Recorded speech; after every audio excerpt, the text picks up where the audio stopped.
Assalamualaikum warahmatullahi wabarakatuh. Yang terhormat, I- Ibu Ratnasari Listianingrum STP MSI selaku dosen pengampu teknologi pengolahan legum serelia dan umbi, serta teman-teman semua yang saya banggakan. Pada kesempatan kali ini, saya akan menyampaikan presentasi tentang optimasi proses tepung talas termodifikasi secara fermentasi. Semoga presentasi kali ini dapat bermanfaat dan memberikan pemahaman lebih dalam terkait materi yang akan saya sampaikan.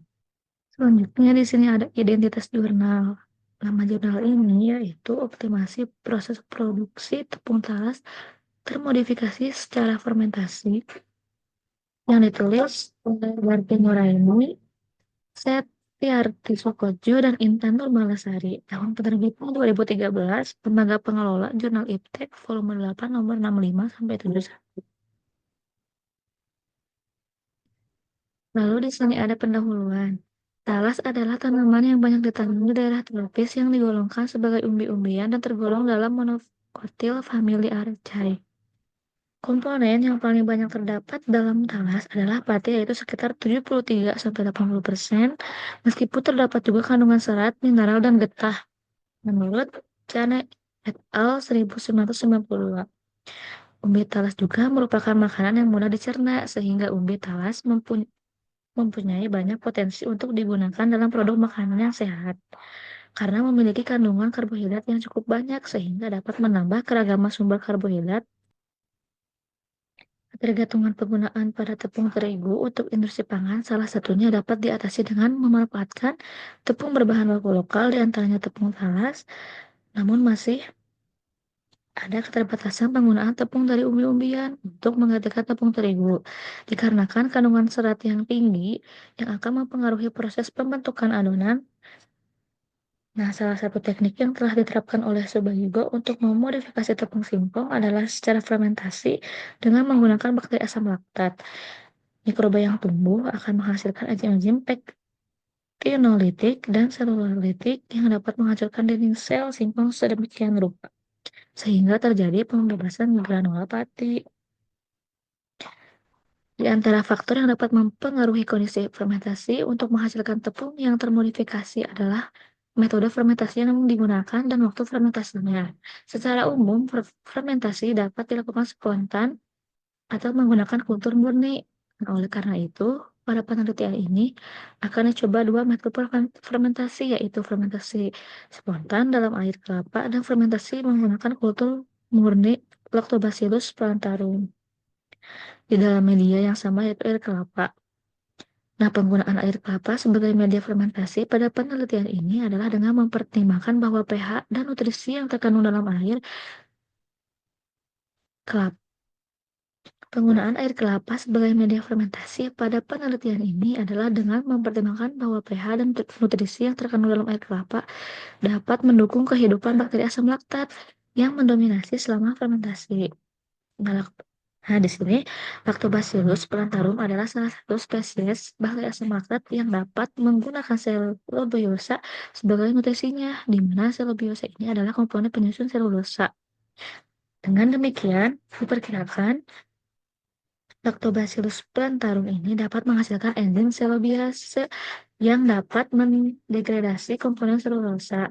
Hal ini sangat diharapkan terjadi selama proses fermentasi untuk menghasilkan tepung yang termodifikasi. Karena dengan karena dengan degradasinya selulosa oleh enzim selulase sebagai salah satu komponen penyusun dinding sel talas yang akan menyebabkan pati terbebas. Semakin banyak serat yang terhidrolisis, akan semakin banyak pati yang terbebas. Hal ini memperbaiki sifat tepung talas yang termodifikasi yang dihasilkannya. Nah, di sini ada tujuan. Nah, tujuan dari penelitian ini bertujuan untuk menentukan metode dan waktu fermentasi yang optimal pada memproduksi tepung talas yang termodifikasi. Selanjutnya ada alat dan bahan.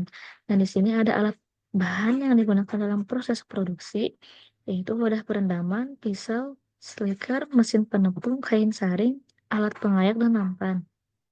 Lalu di sini juga ada alat-alat yang digunakan untuk analisa produk, yaitu neraca analitik, pH meter, laminar airflow, inkubator, colony counter, pendingin tegak, buret, corong oven, desikator, dan juga centrifuge viscometer Brockfield. Nah, di sini ada bahan baku yang digunakan dalam proses pembuatan tepung talas yang termodifikasi. Itu yang pertama talas betul, yang kedua air kelapa, yang ketiga garam, yang ketiga glukosa, yang terakhir kultur Lactobacillus plantarum. Nah, di sini ada metode yang digunakannya itu yaitu fermentasi basah. Nah, fermentasi basah ini terdiri dari dua pendekatan, yaitu fermentasi spontan dan fermentasi dengan kultur murni. Nah, yang pertama itu di sini ada fermentasi spontan dengan talas direndam dalam air kelapa dengan tambahan glukosa 0,5%. Lalu fermentasi dengan kultur murni, talas direndam dengan dalam air kelapa dan glukosa 0,5% ditambah inokulum Lactobacillus plantarum sebanyak 10%. Lalu di sini ada tahapan proses pembuatan tepung talas termodifikasi. Nah, yang pertama itu persiapan bahan dikupas. Nah, yang pertama itu persiapan bahan. Dikupas kulit talas, lalu dicuci bersih dengan air mengalir dan iris dengan ketebalan 1,5 sampai 2 mm. Lalu rendam irisan talas dalam larutan NaCl 1% selama 30 menit untuk menurunkan kadar oksalat. Selanjutnya difermentasikan. Direndam talas dengan media fermentasi yaitu air kelapa ditambah glukosa 0,5%, baik secara spontan atau dengan Lactobacillus plantarum selama 0 sampai 72 jam. Selanjutnya dikeringkan irisan talas dengan sinar matahari selama 7 jam. Nah, setelah itu digiling talas yang kering menggunakan mesin penepung untuk membebaskan granula pati. Nah, yang terakhir itu ayak tepung dengan ukuran 80 mes untuk menyamakan ukuran partikel pada tepung. Nah, selanjutnya di sini ada hasil grafiknya. Bisa dibahas di sini. Nah, di sini tadi sudah terlihat di gambar satu itu Pluva menunjukkan penurunan kadar air selama fermentasi pada dua metode yaitu spontan dan kultur murni. Kultur murni lebih efektif menurunkan kadar air dari 14% ke 12,5% dalam 72 jam. Nah, fermentasi spontan menurunkan kadar air lebih lambat, hanya hingga 13%. Penurunan kadar air berkaitan dengan aktivitas mikroorganisme meningkatkan stabilitas produk. Nah, ini bisa dilihat di sini. Lalu yang kedua, di sini ada gambar dua ya. Nah, gambar dua ini menunjukkan perubahan kadar serat kasar selama fermentasi talas dengan dua metode fermentasi spontan yang menggunakan kultur Lactobacillus plantarum. Kedua metode ini menunjukkan tren penurunan kadar serat selama fermentasi dari waktu 0 hingga 72 jam. Fermentasi dengan kultur murni mengalami penurunan kadar serat kasar yang lebih cepat dibandingkan fermentasi spontan.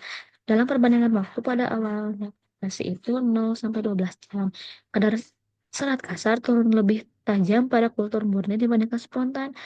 Nah, pada 8 jam ini kadar serat kultur murni mencapai tingkat yang lebih rendah dibandingkan yang spontan. Bisa dilihat di sini. Ini gambar dua. Lalu di sini ada gambar hasil dari tepungnya. Selanjutnya, kesimpulannya yaitu talas merupakan sumber karbohidrat yang kaya pati, tetapi memiliki beberapa keterbatasan dalam penggunaannya sebagai bahan pangan, seperti tekstur yang lengket dan kadar kalsium oksalat yang tinggi yang dapat menyebabkan rasa gatal. Nah, proses fermentasi yang sering digunakan untuk meningkatkan kualitas tepung dengan cara mengubah sifat pati, mengurangi ani nutrisi, meningkatkan rasa dan aroma. Nah, berdasarkan hasil penelitian ini, maka kondisi proses fermentasi yang optimal untuk memproduksi tepung talas yang termodifikasi adalah menggunakan kultur murni Lactobacillus plantarum dengan waktu fermentasi selama 48 jam. Produk tepung talas termodifikasi memiliki kadar pati sebesar 73,81%, kadar serat kasar sebesar 2,38%, kadar air sebesar 13,11%.